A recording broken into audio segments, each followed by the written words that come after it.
میں وزیر اعظم تھوڑی دیر کے لیے فرض کر لو بنا ہوا ہوں, تو میرے دماغ میں پتہ ہے کیا آتا ہے, اب کلپ نہ بن جائے یار, اس پہ ایک مذاق بن جاتا ہے, یہ پتہ نہیں کیا اونچے اونچے خواب دیکھنے پہ گورنمنٹ کی طرف سے کوئی پابندی نہیں ہے, بن جائے تو بھی کوئی اس وضاحت کے ساتھ بن جائے کلپ تو پھر ٹھیک ہے.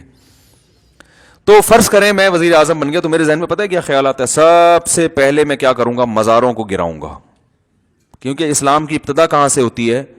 اب خادم حسین رضوی کے ساتھ میرا لوگ بنا دیں گے, انہوں نے کہا تھا نا میں قرضہ ایسے ختم کروں گا, تو اب میرے ساتھ بھی لوگ ٹک ٹاک میں نہ لے آئیں کہ یہ ملک کی اصلاح ایسے کریں گے. انہوں نے کہا تھا نا کہ میں قرضہ ایسے ختم کروں گا, تو وہ تو پتہ نہیں ویسے ختم ہوگا کہ نہیں ہوگا, لیکن بہرحال ڈر لگتا ہے کہ ٹک ٹاک نہ بنا دیں کوئی لوگ. تو خیر فرض کر لیں بن گئے, یا میں کیوں آپ بن گئے, یہ ان پہ بلی رکھو نا, آپ وزیر اعظم بن گئے, مجھ سے مشورہ لینے کے لیے آئے کہ میں کیا کروں, تو میں آپ سے کہوں گا سب سے پہلے تو یہ مزار گراؤ. نبی صلی اللہ علیہ وسلم نے حکم دیا کوئی قبر ایک بالش سے اونچی ہو تو اسے گرا دو, حضرت علی کو حکم دیا تھا نا. تو سب سے پہلے تو بھائی ایک اللہ پہ تو آ جائیں نا, تو مزاروں سے تو بت پرستی شرک پھیلتا ہے. لوگ مسجد میں آنے کے بجائے اپنی مرادوں پوری کرنے کے لیے کہاں جا رہے ہیں, مزاروں پہ, حالانکہ جو مزار والا ہے اس کو بھی اللہ نے حکم دیا تھا کہ مسجد میں آؤ.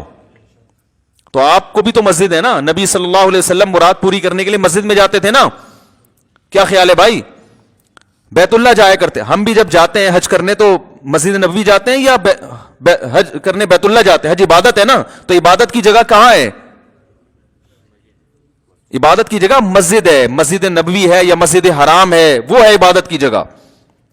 تو سب سے پہلے کیا کرنا چاہیے, کیا گرائیں گے ہم, مزار گرائیں گے. سب برابر, جتنے مجاور مزاروں پہ بیٹھے ہوئے ہیں ان کو سروس اسٹیشن لے جا کے نہلا دھلا کے توبہ کروا کے چلو بھائی گھر جاؤ, پھر بھی باز نہیں آتے تو جیل جاؤ, کیونکہ یہ بڑے گندے ہوتے ہیں, آپ کو پتہ ہے مجاور, یہ نہائے نہیں ہوتے کئی دنوں سے, ان کو ٹائم ہی نہیں ملتا, اتنا پیسہ اکٹھا کر رہے ہوتے ہیں نا کہ نہانے وانے کا ٹائم نہیں ملتا ان کو.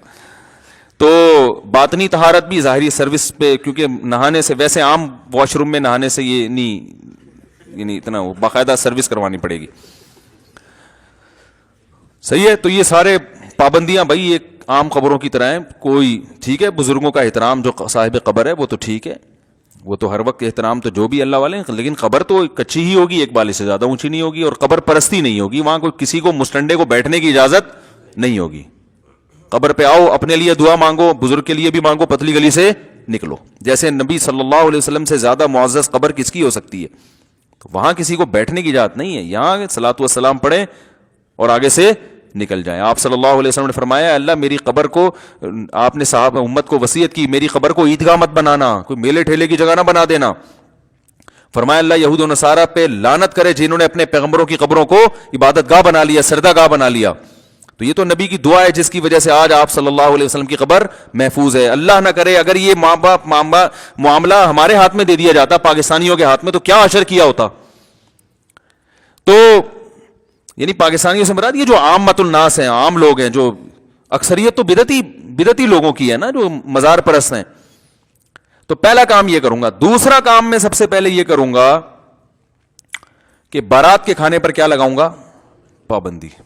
بیٹیوں کو بوجھ نہ سمجھیں, جہیز پر انکوائری ہوگی کہ دیکھو کس, یہ جو تیرے اندر یہ بیڈ ہے تیرے باپ نے تجھے دیا تھا, یہ دامادوں کے یہاں نا پولیس جائے گی انکوائری, ایجنسی کے لوگ جائیں گے انکوائری کے لیے. جس کے ہاں شادی ہوئی ہے انکوائری ہوگی کہ جس بیڈ پہ کمبخت تو بیٹھا ہوا ہے, تیری شادی ہوئی ہے نا کل, ہاں سر میری پرسوں شادی ہوئی تھی. اچھا پرسوں ہوئی تھی, سوری میں سمجھا تھا کل ہوئی تھی. ایسے انکوائری ایسے ہی ہو رہی ہوتی ہے نا, پرسوں آپ کی شادی ہوئی تھی, کل آپ کی رخصتی ہوئی تھی, تو یہ جو ڈبل بیڈ ہے یہ تیرے باپ سے تجھے وراثت میں ملا تھا, یہ تو نے اپنے پیسوں سے خریدا, کہاں سے آئی ہے؟ سر یہ میں نے اپنے پیسوں سے خریدا ہے. کیا دلیل ہے بھائی, رسید دکھا. تو وہ کوئی بھی انکوائری کا طریقہ ہو سکتا ہے. اگر یہ ثابت ہو گیا نا کہ یہ جہیز میں آیا ہے, تو پھر پولیس والوں کو ایک لفظ یعنی وہ میں ورڈنگ خود بتاؤں گا کہ اس کو بولنا تجھے شرم نہیں آتی کمبخت, پہلی رات کو بھی بیوی کو اپنے بستر پہ نہیں سلا سکا, وہ بستر بھی وہاں سے آ رہا ہے سسر کے گھر سے, شرم نہیں آتی؟ غیرت بھی تو کوئی چیز ہوتی ہے یار. دلہن پہ تو آدمی خرچ, پہلی رات تو لوگ دلہن کو گفٹ دیتے ہیں, کمبخت بیڈ بھی اس کے گھر سے لے آیا تو اٹھا کے, یار بیڈ اس کے گھر سے اٹھا کے لے آیا, صوفے کمبخت اپنے دوستوں کو بیوی کے صوفے پہ بٹھائے گا, شرم نہیں آتی؟ جن پلیٹوں میں کھانا کھلا رہا ہے مہمانوں کو, ڈنر سیٹ کہاں سے آیا, یہ وہاں سے لے کر آیا ہے. تو اس کو شرم دلا دلا کے نا غیرت سے مرے گا نہیں, غیرت سے بتا دوں, ہوگا کچھ بھی نہیں, کچھ بھی نہیں ہوگا. مسئلہ سارا یہ ہوگا جو پولیس والا جائے گا وہ بھی تو یہی کر رہا ہوگا نا, اس نے کون سا کوئی جہیز نہیں لیا ہوگا. تو مسئلہ یہ آوے کا آوا ہی بگڑا ہوا ہے. تو یہ بڑا خاندانی نظام بنانا پڑے گا اس کے لیے.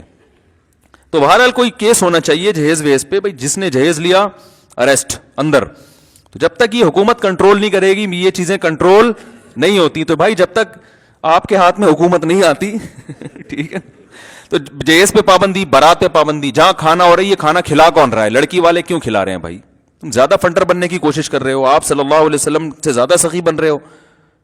تو آپ نے تو اپنی نکاح پہ ولیمہ کیا ہے, ولیمہ پیغمبروں کی سنت ہے, بارات تو اس عربی میں بارات کا لفظ ہی نہیں ہے, اتنی فصیح و بلیغ زبان کے باوجود بھی یہ لفظ ہی نہیں ہے. تو یہ بڑی معاشرے میں جو ہے نا اس کی ضرورت ہے. یہ تو حکومت کر سکتی ہے, حکومت تو نہیں کرے گی, وہ تو کرنے کے کام نہیں کر رہی, جو نہیں کام کرنے کے وہ کر رہی ہے. وہ تو ہمیشہ سے حکومتوں سے تو ان سے تو زیادہ توقعات لگانی نہیں چاہیے نا. حکومت تو جو اچھے کام کرے بس اپریشیٹ کرنا چاہیے, یہ والا کام آپ نے بہت اچھا کر لیا ہے, اچھے پھر بھی نہیں ہیں آپ آپ نے یہ, میں بھی جب کبھی حکومت کی تعریف کرتا ہوں نا تو میں یہ کہتا ہوں یہ کام گورنمنٹ نے بڑا اچھا کیا, بس اس حد تک. یہ کبھی میں نے نہیں کہا کہ گورنمنٹ بہت اچھی ہے, یہ میں اتنی بڑی ذمہ داری کی, یہ بھی نہیں کہتا کہ گورنمنٹ بہت گندی ہے. بھائی یہ اچھی بری کی ٹھیکہ ہم نے تھوڑی لیا ہوا ہے, تو اللہ بتا دے گا کون اچھا. ہم تو یہ کہہ سکتے ہیں یہ والا کام کیا ہے, بہت اچھا. تو اس کی وہ ایک لطیفہ اکثر میں سناتا رہتا ہوں, دوبارہ سنا دیتا ہوں.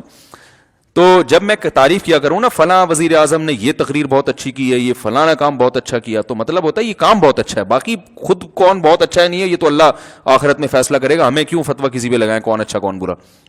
اچھا بھی ہو سکتا ہے, برا بھی ہو سکتا ہے. تو وہ ایک آدمی تھا نا, اس کی بیوی اس کو اچھی نہیں لگتی تھی تو ایک دن بیوی بڑی سج دھج کے آئی کہ آج تو میں اپنے میاں کو اچھی لگوں گی. بڑا زیور پہنا اور اس نے بڑے شاندار خوبصورت کپڑے پہنے, دوپٹہ بھی بڑا اچھا. تو بیگم سے کہہ رہی, شوہر سے کہہ رہی ہے بیگم کہ یہ میرا دوپٹہ کیسا, کہہ رہے بہت اچھا بھائی, ویل ڈن, بڑا زبردست. اور بیگم یہ چوڑیاں یہ بھی تمہاری بڑی اچھی ہیں, ساڑی بھی بڑی اچھی پہنی ہوئی ہے, ایک ایک چیز کی تعریف کر, میک اپ بھی بڑا اچھا. کہتا ہے پھر اچھی پھر بھی نہیں لگ رہی, ساری چیزیں اچھی ہیں مگر تو اچھی پھر بھی نہیں لگ رہی. تو گورنمنٹ تو اکثر اچھی کہاں ہوتی ہیں, کام کچھ اچھے کر لیتی ہیں تو اس میں کہہ دینا چاہیے. تو اللہ کرے کچھ اچھا کام گورنمنٹ یہ کر لے, جہیز پہ پابندی لگا دے. اور بارات, اب دیکھو 12 بجے لائٹیں بند ہونے کا کہا تھا کہ 12 بجے کے بعد, لیکن کھل رہے ہیں ہال, 12 بجے کے بعد بھی کھل رہے ہیں, 1-1 2-2 بجے تک چل رہے ہیں. وہ پولیس والے آتے ہیں, کچھ پیسے ان کے ہاتھ میں رکھے, 12 بجے انہیں لائٹ بند کی, 5 منٹ بعد دوبارہ لائٹ آن ہو گئی.